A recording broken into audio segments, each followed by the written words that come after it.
الله الرحمن الرحيم وقلنا يا آدم اسكن أنت وزوجك الجنة وكلا منها رغدا حيث شئتما ولا تقربا هذه الشجرة فتكونا من الظالمين صدق الله مولانا العظيم وصدق رسوله النبي الأمين الكريم ونحن على ذلك لمن الشاهدين والشاكرين والحمد لله رب العالمين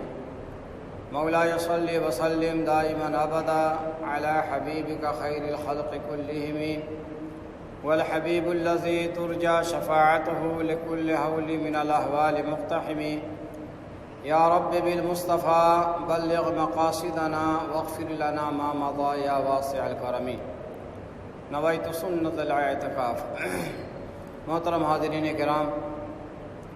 کل کے درس میں آپ حضرات نے سماعت فرمایا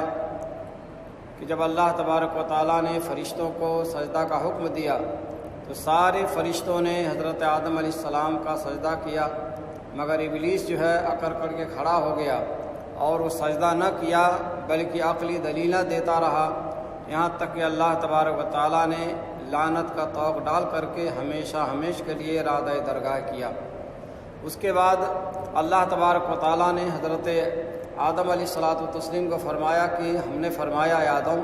تو اور تیری بیوی اس جنت میں رہو اور کھاؤ اس میں سے بے روک ٹوک جہاں تمہارا جی چاہے، وَلَا تَقْرَبَا هَٰذِهِ الشَّجَرَةَ فَتَكُونَا مِنَ الظَّالِمِينَ، مگر اس پیڑ کے پاس نہ جانا کہ حد سے بڑھنے والوں میں سے ہو جاؤ گے۔ یعنی جب اللہ تبارک و تعالیٰ نے حضرت آدم علیہ الصلاۃ والتسلیم کو مقام اور مرتبہ عطا فرما دیا اور ساتھ ہی ساتھ میں ان کی اہلیہ حضرت حوا رضی اللہ تعالی عنہ کو پیدا فرمایا، بار آپ نے سنا ہوگا کہ ان کی تخلیق کیسی ہوئی۔ یہ اللہ تبارک و تعالیٰ کی قدرت ہے کہ اللہ تبارک و تعالیٰ نے حضرت آدم علیہ الصلاۃ والتسلیم کو بغیر ماں باپ کے پیدا کیا اور حضرت حوا رضی اللہ تعالی عنہ کو کس انداز میں پیدا فرمایا کہ حضرت آدم علیہ السلام آرام کر رہے تھے، سو رہے تھے، حضرت آدم کے بائیں پسلی کی جو سب سے ٹیڑھی اور آخری ہے اس کو نکال کر کے اللہ تبارک و تعالیٰ نے اس کے ذریعے حضرت حوا رضی اللہ تعالی عنہ کو پیدا فرمایا۔ اور حضرت عیسیٰ علیہ السلام کے بارے آپ سنتے رہتے ہیں، قرآن میں تفصیل سے ہے کہ اللہ تبارک و تعالیٰ نے حضرت عیسیٰ علیہ السلام کو بغیر باپ کے پیدا فرمایا، لیکن دنیا کے اندر جو انسانوں کی تخلیق کا ایک انداز اور طریقہ ہے کہ میاں بیوی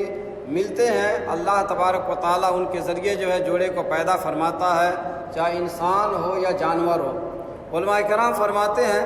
کہ مرد اور عورت کبھی یہ گھمنڈ میں نہ رہیں کہ مرد اور عورت یہ کہیں کہ ہم اگر نہ ہوتے انسان کو پیدا نہیں کیا جاتا، انسان کی تخلیق نہ ہوتی یا دنیا نہیں بڑھتی، یا کبھی مرد جو ہے عورت کو طعنہ دے سکتا ہے کہ مرد نہ ہوتے تو انسان پیدا نہ ہوتے، یا عورتیں بول سکتی ہیں کہ عورتیں نہیں ہوتی تو مرد انسان پیدا نہیں ہوتے۔ اللہ تبارک و تعالیٰ نے ہر انداز میں پیدا فرمایا، بغیر ماں باپ کے بھی پیدا فرمایا، بغیر عورت کے بھی پیدا فرمایا، بغیر مرد کے بھی پیدا فرمایا،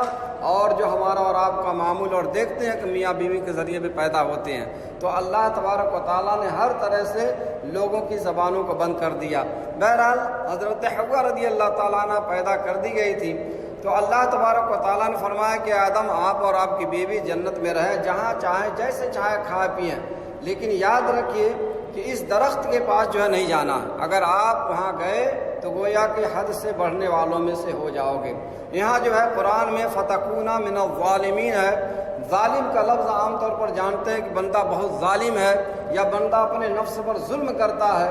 انبیاء کرام کے لیے لفظ بولنا بالکل درست نہیں ہے۔ یہاں ظالم سے مراد جو ہے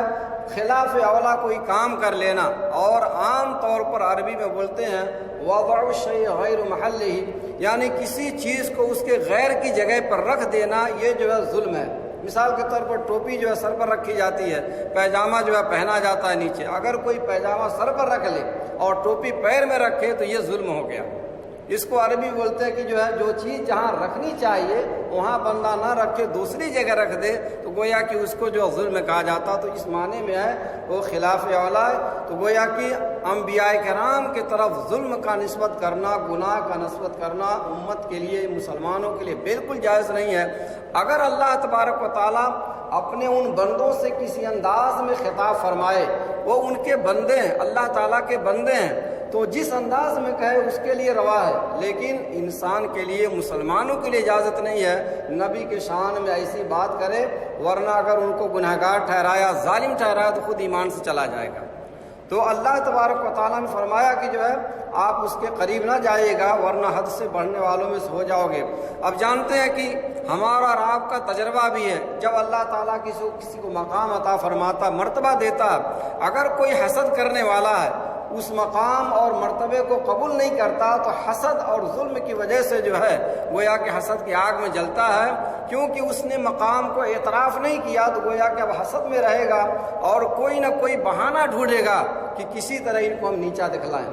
تو شیطان نے ایسے ہی کیا، سب سے پہلے حسد بھی اسی نے کیا، دشمنی عادات بھی کی، اور ساتھ ہی ساتھ میں انبیاء کرام کے شان، نبی کے شان میں گستاخی بھی کی۔ یہ تو مٹی سے پیدا کیے گئے، ہم آگ سے پیدا کیے، گویا کہ میں ان سے بڑا ہوں، تو اس انداز میں انبیاء کرام کو جو ہے اپنے سے نیچا سمجھا، تو اس نے حسد کی آگ میں جو ہے اپنے آپ کو جلایا اور حضرت آدم علیہ السلام کو گویا کہ جنت سے نکالنے کے لیے ہیلے اور بہانے ڈھونڈنے لگا۔ قرآن کریم میں فرمایا گیا فَأَزَلَّهُمَ الشَّيْطَانُ عَنْهَا فَأَخْرَجَهُمَا مِمَّا كَانَا فِيهِ، فرمایا گیا تو شیطان نے جنت سے انہیں لغزش دی اور جہاں رہتے تھے وہاں سے انہیں کیا کر دیا، الگ کر دیا، یعنی جنت میں رہتے تھے، اب شیطان نے کیا کیا، وہاں سے ان کو نکالنے کی تدبیر سوچی۔ آج جو ہم نے تراویح کے اندر سورہ اعراف جو مکمل پڑھی ہے اس میں جو ہے تفصیل سے بیان کیا گیا کس انداز میں اس نے وسوسہ دلایا اور کس طرح قسم کھایا اور حضرت آدم و حوا کو کس طرح جنت سے باہر لایا۔ قرآن کریم میں سورہ اعراف کے اندر جو ہے 20ویں آیت کریمہ میں فرمایا گیا فَوَسْوَسَ لَهُمَا الشَّيْطَانُ لِيُبْدِيَ لَهُمَا مَا بُرِيَ عَنْهُمَا مِنْ سَوْآتِهِمَا وَقَالَ مَا نَهَاكُمَا رَبُّكُمَا عَنْ هَٰذِهِ الشَّجَرَةِ إِلَّا أَن تَكُونَا مَلَكَيْنِ أَوْ تَكُونَا مِنَ الْخَالِدِينَ۔ پھر شیطان نے ان کے جی میں خطرہ ڈالا کہ ان پر کھول دے ان کی شرم کی چیزیں جو ان سے چھپی تھیں،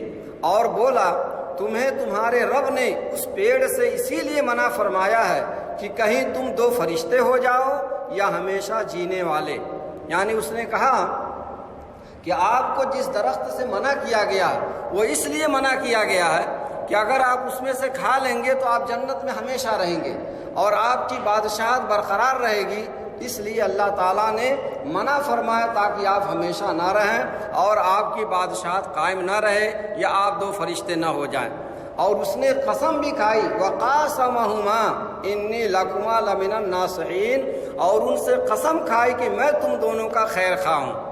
شیطان لعین جو ہے وہ دشمنی کر رہا، حسد کی آگ میں جلا ہوا، لیکن قسم کھا کر کے بول رہا ہے کہ میں آپ لوگوں کو نصیحت کر رہا ہوں، جو رب نے منع فرمایا ہے وہ اس لیے کہ اگر آپ کھا لیں گے تو فرشتہ ہو جائیں گے یا ہمیشہ جنت میں رہیں گے، اس لیے جو ہے آپ کو روکا گیا۔ میں قسم کھا کے کہتا ہوں رب کی کہ آپ اس کو کھائیں اور تاکہ آپ ہمیشہ جنت میں رہیں، کبھی نکالے نہ جائیں۔ اور آگے فرمایا گیا فَضَلَّاهُمَا بِغُرُورٍ، تو اتار لایا انہیں فریب سے، یعنی بولتے ہیں جو ہے فریب سے شیشے میں اتار لینا، تو اس طرح جو ہے ان کو وسوسہ دلایا،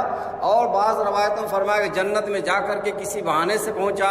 لیکن صحیح روایت میں یہ ہے کہ جنت میں نہیں گیا تھا، بلکہ جو ہے اللہ تعالیٰ نے جو اس کو پاور دیا ہے انسان کو وسوسہ دلانے کے لیے یا راستے سے ہٹانے کے لیے، جنت سے باہر رہ کر کے جو ہے اس نے وسوسہ دلایا، اس انداز میں بات کی، اور یہاں تک کہ جو ہے انہیں اپنے قسم کے ذریعے اور وعدے کے ذریعے اس طرح گویا کو اتار لایا۔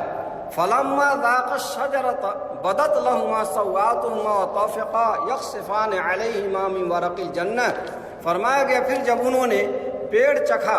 ان پر ان کی شرم کی چیزیں کھل گئیں اور اپنے بدن پر جنت کے پتے چپٹانے لگے۔ فرمایا گیا کہ جو ہے وہ درخت کے جو ہے پھل لے کر کے آیا یا بتایا کہ حضرت آدم کو دیا، انہوں نے منع کیا نہیں، رب نے منع کیا میں جو ہے اس کو نہیں کھاؤں گا، تو عورتوں کا دل نرم ہوتا ہے، تو حضرت حوا کے پاس لے گیا اور کہا کہ آپ اس کو کھا لیں، آپ ایسا ہو جائیں گے ویسا ہو جائیں گے، تو انہوں نے چکھا بھی اور حضرت آدم کو بھی دیا، اور ان کے دماغ میں یہ بات آئی کہ اللہ تعالیٰ کا قسم کوئی جھوٹی کھا ہی نہیں سکتا، انہیں اس بات پر اعتبار ہو گیا کہ بندہ جو ہے اس انداز سے بات کر رہا ہے اور ایسی قسم کھا رہا تو سچ ہو سکتا ہے۔ انہوں نے جو ہے اس کی باتوں میں آ کر جیسے وہ پھل کھایا، چاہے انگور کا پھل ہو یا گیہوں کا ہو، بہرحال جو بھی پھل ہو، انہوں نے جیسے اس کو چکھا تو گویا کہ جو ہے ان کے بدن پر جو جنتی لباس تھا، ڈریس تھا، وہ خود بخود جو اتر گیا۔ اور فرمایا کہ ہم اور آپ جو ناخن کاٹتے ہیں اس کے بارے میں کہ ناخن کاٹ کر کے ادھر ادھر نہیں پھینکنا چاہیے، کہ ناف سے لے کر کے ان کا جو جنتی لباس تھا اوپر جو ناخنوں میں آ گیا اور اس کے نیچے کا جو ہے سمٹ کر کے جو پیر کے ناخنوں کی طرف چلا گیا، وہ بالکل جو ہے بے پردہ ہو گئے، کبھی جو ہے انہوں نے ایک دوسرے کے شرمگاہ بھی نہیں دیکھے تھے، تو گویا کہ جو ہے جیسے وہ بے پردہ ہوئے یعنی جنتی لباس ان سے اتر گیا، تو رب نے کیا فرمایا گیا کہ جو ہے جب انہوں نے دیکھا کہ ہمارے بدن پر کپڑا نہیں ہے تو جنت کے درختوں کے پتے توڑ کر کے اپنے شرمگاہ کو چھپانا شروع کر دیا، اور فرمایا گیا وَنَادَاهُمَا رَبُّهُمَا أَلَمْ أَنْهَكُمَا عَنْ تِلْكُمَا الشَّجَرَةِ وَأَقُلْ لَكُمَا إِنَّ الشَّيْطَانَ لَكُمَا عَدُوٌّ مُّبِينٌ۔ جب ان کے جو ہے کپڑے اتر گئے اور درخت کے پتوں سے جو ہے اپنے شرمگاہ کو چھپانے لگے، تو انہیں ان کے رب نے فرمایا، کیا کہا، کیا میں نے تمہیں اس پیڑ سے منع نہ کیا اور نہ فرمایا تھا کہ شیطان تمہارا کھلا دشمن ہے؟ یعنی رب نے فرمایا کہ ہم نے تو تم کو منع کیا تھا اس کے قریب نہ جانا، شیطان تمہارا کھلا دشمن ہے اور حسد کی آگ میں جل رہا ہے، تم اس کی باتوں میں آ گئے اور تم نے اس پھل کو چکھ لیا۔ اور یہ بھی ہو سکتا ہے انہوں نے یہ سوچا کہ جو ہے قریب جانے سے منع کیا گیا ہے تو شیطان خود ہی لایا، کسی طرح پہنچایا اور اس طرح کھلانے میں کامیاب ہو گیا۔ اب جو ہے ان کو جنت سے اتارا گیا، لیکن ایک بات ہمیشہ یاد رکھیے گا، ہمیں اور آپ کو لگتا ہے کہ کیوں انہوں نے ایسا کر لیا، آپ نے پہلے سماعت کیا کہ رب نے فرمایا کہ جو ہے میں زمین میں اپنا ایک خلیفہ بنانے والا ہوں، تو حضرت آدم کو